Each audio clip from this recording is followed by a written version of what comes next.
All right, so inspired by the fact that every time Shea Theodore plays a game right now, people are like, he's a future Norris Trophy winner. And I'm not trying to say he's not. It's weird because I hear that a lot. I hear it about Shea Theodore and a lot of defensemen. So I want to get into young defensemen who, yeah, could win a Norris Trophy. And the underlying effect of this is something simple. I think we underrate defensemen that don't win Norris trophies in their career. I do. There are plenty of really good defensemen that didn't win a Norris. Or maybe they only won one. And you'll hear, well, they only won one Norris trophy. And B, we have a really good young crop of defensemen. And I'm not saying Theodore won't win it, but he's going to have a hard time. So just going by ice time and going through NHL defensemen, I'm just going to put up here defensemen that, yeah, could win. And you know what? I'm going to end up missing guys that somebody else is going to say, hey, you missed this guy too. And this guy could win. This guy could win themselves a Norris Trophy. And it'll just reveal how many defensemen in the NHL may very well find themselves winning a Norris. Now, I also want to put up here Jacob Slavin. Last year, when Carolina went on the run to the conference finals, that was said of Slavin. Slavin's going to be a Norris winner. Great defenseman. Slavin's going to be awesome. He's going to be like, he's had his coming out party big. So last year was Slavin, this year it's Theodore. But if you're an Ottawa fan, you knew as soon as I said ice time that Chabot was going to end up on the board. Why not Thomas Chabot? Chabot's an excellent young defenseman, can play in every situation. And yes, then there's the Norris nominated guy this year who's never won it. Yossi may win it, but if Yossi wins it, either way, Yossi or Carlson still haven't won a Norris Trophy in their career. And they're both pretty excellent defensemen. Then you go to Columbus, and you've got Seth Jones, pretty good defenseman. But while we're in Columbus, you've also got Zach Werenski. And you can make an argument for Werenski, or you can make an argument for Jones. I'm not going to try to argue no. Now, if you're a Blues fan, you're likely saying, well, hey, Colton Parayko is an excellent defensive defenseman. We don't have a Langway Award, but boy, if we did, and that's an argument that we've had for years. Not really even an argument, just a statement of we should have a Langway Award for the best defensive defenseman, and then guys like Slavin and Parayko would have a shot at that award every year. Because defensively, they're fantastic, although Parayko's slap shot is fantastic as well. It's dangerous. Get out of the way of that. Now, if you're a Winnipeg fan, you might be like, well, could Josh Morrissey get one? Sure. Josh Morrissey could be a future winner of that award as well. If you're a Boston fan, Boston has Charlie McAvoy. If you're a Buffalo fan, I'm not even looking at the phone at this point, because Rasmus Dahlin is going to come into this conversation. And then if you're saying, well, what about Quinn Hughes? Yeah, Quinn Hughes gets into this as well. And now you're into a lot of defensemen.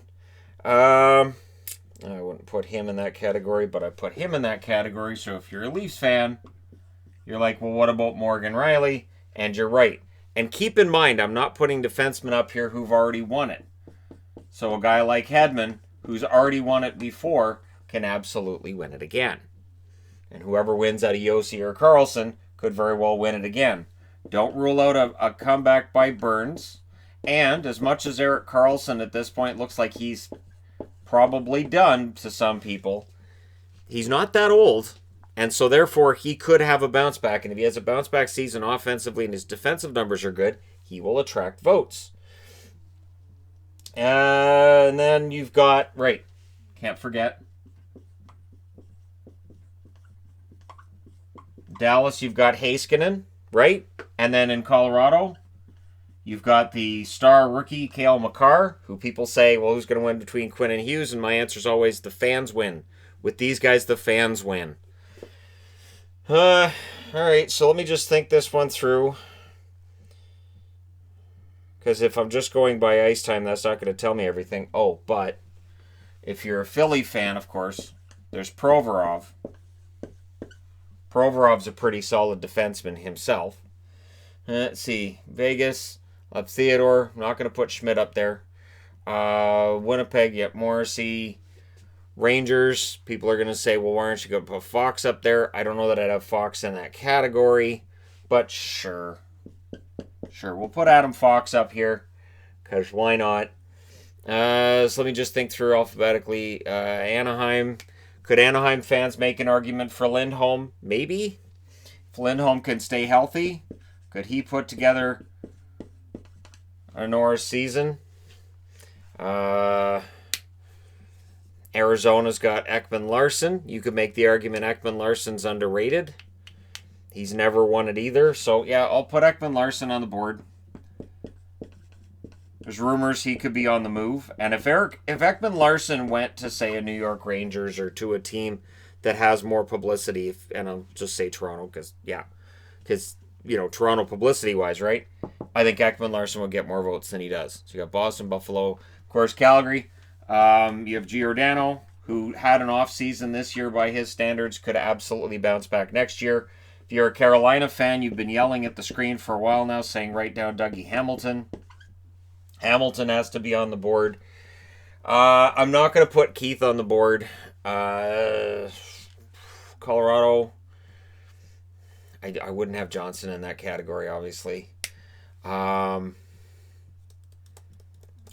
stick with just Makar. I'm not going to put Girard up there either. Columbus, I've already got 2 Columbus defensemen. Detroit, I don't have anybody in that category yet. Edmonton, not at this stage. Again, if we had a Langway Award, Ethan Bear might be in the running for that. Florida, it's possible. It's possible for Ekblad to put together a strong enough season to get consideration. Kings, well, of course, Kings, they have Doughty, who has won it before. So this is your guys who've won it before and could win it again. Minnesota, I don't know if I see Dumba as a guy who would win a Norris Trophy. There's a lot of really good defensemen in Minnesota, but I don't know that I see a Norris-level defenseman there. Of course, if you're a Montreal fan, it's possible that there's enough hype already to put Romanov on the board. Right? Nashville, you've got Yossi, who hasn't won one yet, but it's possible as well that Ekholm. I like Ekholm. Ellis is an excellent defenseman. You go to New Jersey. Well, New Jersey has Subban at this stage. Is it possible Subban bounces back? Sure. Why not? Islanders, I don't see it happening. But again, if we had, the understanding that we need a defensive defenseman award, I could see Pulock getting that two-way defenseman kind of award. Rangers, I've already got Fox on the board. I don't see Trouba in that category. Ottawa, I already have Chabot on the board. Philadelphia. Now, Letang. Letang hasn't won the Norris before, right? I can't see him winning it now either. And so Letang I want to put on the board, but I can't. And I don't see Marino being in that category either. San Jose, I've already got Burns. I've got Carlson. Of course, for St. Louis fans who are looking at Parayko, they may be looking at Pietrangelo leave as well. Pretty sure Pietrangelo never won the Norris. Tampa, Hedman. McDonough's not in that category. Riley for Toronto. Vancouver, we got Quinn Hughes. He's the first defenseman at that level I think Vancouver's had since Jovanovski. I love Edler over the last couple of years, but I don't put Edler in that category of elite defenseman. Vegas, of course, you got Theodore. Washington, we've got Carlson on the board. And Winnipeg, we've got Morrissey. So there you go. Let's see, how many have we got here? 1, 2, 3, 4. I got 6 former. And I know I'm missing guys. I am well aware I am going to be missing people that in the comment section below other people are going to mention. We got 1, 2, 3, 4, 5, 6, 7, 8, 9, 10, 11, 12, 13, 14, 15, 17, 18, 19, 20, 21, 22, 23, 24, 25. 26 defensemen who have not won a Norris Trophy, who a fan base or announcers or media could argue could at some point win a Norris Trophy. Because that's how many good young defensemen we have in the NHL. That's how many good veteran defensemen we have in the NHL. And there's more coming. There's Bowen Byram coming in for Colorado, who may force himself into the conversation. And there are other defensemen as well. You look at this year's draft class, Jamie Drysdale. I think just from the overall package in what's being said in his prospect profiles, he is going to end up on this board as well. There were a lot of really good defensemen that don't win Norris trophies. This is part of the reason why when Norris trophies are used to decide who does or doesn't make the Hall of Fame, and the same with the Vezina, right? I think it's ridiculous because only one player at each position can win an award every year. Whereas the forwards, they have various awards they can win. You have a two-way forward award. You have the Hart Trophy. You have the Art Ross. You have all these awards that are generally won by forwards. Generally, I know goaltenders and defensemen can win the Hart Trophy, but generally it goes to a forward. And so defensemen and goaltenders have one award to say that they're pretty good that year, and everybody else doesn't get it. So that's why with the whole award announcements, as part of the reason for who does or doesn't make the Hall of Fame, I don't know. Let me know your thoughts in the comment section below as always. Don't forget to hit like and subscribe if you're browsing your way through. You just happened upon this video, and yep, I expect a lot of names in the comment section below, and I am not, by not having these names on the board, trying to say those guys aren't really good, because they are. It's just this is how many excellent defensemen we have in the NHL. Thank you guys so much for all your support. I will talk to you again soon. And do hit like and subscribe because the channel passed 160,000. That seems like a lot of people. And I think it is. Thank you guys so much for all the support.